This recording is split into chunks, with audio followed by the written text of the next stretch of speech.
Namaste dosto. Imagine you're holding a cricket bat or pushing a trolley.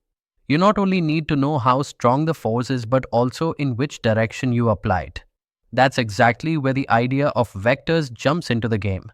Now, scalars, like mass or temperature, only have magnitude. For example, you can say 5 kilograms or 30 degrees Celsius. But vectors have two important things: magnitude and direction. Think about velocity or force, where you must know both how much and where. In both geometry and physics, many quantities like displacement, which is how far and in which direction you've moved, and acceleration, which changes your velocity, are best described as vectors.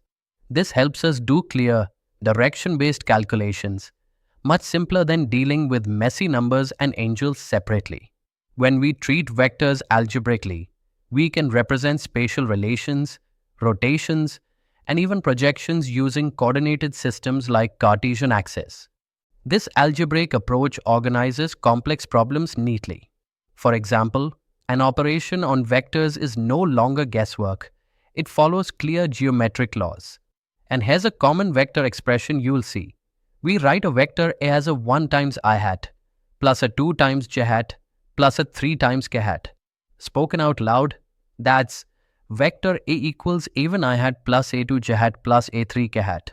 These I hat, j hat, and k hat are unit vectors along the x, y, and z directions, respectively.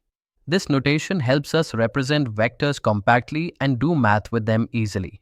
So, vectors are the perfect tool to bring direction and magnitude together, making math and physics problems much clearer and more manageable. Let's dive into what exactly a vector is and how we represent it. A vector is essentially a directed line segment. This means it has both magnitude, the how much, and direction, the which way.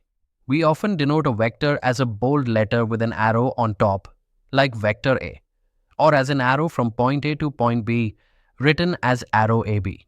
Next comes the idea of unit vectors. These are special vectors with a magnitude exactly equal to 1. Because they only show direction, they are like the building blocks for any vector. You'll frequently see unit vectors I hat, j hat, and k hat which point along the x-axis, y-axis, and z-axis respectively. Think of these as arrows pointing straight along the basic coordinate directions. Now, if you pick any point P in space with coordinates x, y, and z, its position vector from the origin is expressed as vector r equals x I hat plus y j hat plus z k hat. That means you multiply each unit vector by how far along that axis the point is. Also worth noting, collinear vectors lie on the same line or parallel lines, even if they start from different points. Equal vectors have the same magnitude and direction no matter where they start in space. Imagine two arrows pointing exactly the same way with the same length but placed in different spots. That's equal vectors. And finally, the null vector or zero vector, denoted as vector 0, is a vector with zero magnitude. It has no direction and functions like 0 in addition. It's the additive identity of vectors. When you add a null vector to another vector, nothing changes. Moving on, vectors come in various types depending on their geometric relationships. Let's look at some of the common categories you'll encounter. First, equal vectors are those where vector A and vector B have the same magnitude and their directions coincide exactly. Mathematically, if the length of vector A equals the length of vector B and they point the same way, then vector A equals vector B. Next, opposite vectors are vectors that have the same magnitude but point in exactly opposite directions. For example, if vector A points east, the opposite vector points west but has the same length. Parallel vectors lie along parallel lines, which means they may have different magnitudes or directions but still run alongside each other without intersecting. Coinitial vectors share the same starting point or initial point but may point to different directions. Imagine a set of arrows all emerging from a single point. Coplanar vectors lie in the same plane. Regardless of their directions, if you can position them so they all rest flat on a sheet of paper without lifting, they are coplanar. Finally, Position vectors are vectors that start at the origin and point to a location in space.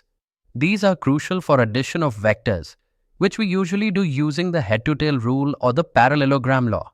When we add vectors tip to tail, we get the resultant vector, sum of the two. Vectors become most manageable when expressed in the Cartesian coordinate system. Any vector A in three-dimensional space can be written as vector A equals A1 times I hat plus A2 times J hat plus A3 times K hat. Here, A1, A2, and A3 are the vector's components along the x, y, and z axis respectively. To find the magnitude of this vector, we use the famous formula. Magnitude of vector A equals square root of A1 squared plus A2 squared plus A3 squared. Saying it slowly, magnitude of vector A equals square root of A1 squared plus A2 squared plus A3 squared. This formula comes from the Pythagorean theorem extended into 3 dimensions. We also talk about direction cosines, which tell us about the vector's orientation in space. These are cos alpha equals A1 divided by magnitude of A, cos beta equals A2 divided by magnitude of A, and cos gamma equals A3 divided by magnitude of A.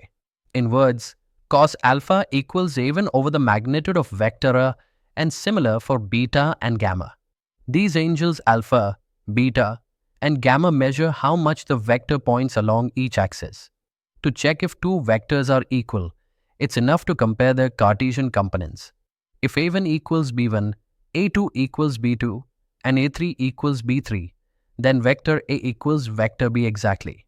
This makes working with vectors straightforward in coordinate form. Arey wah!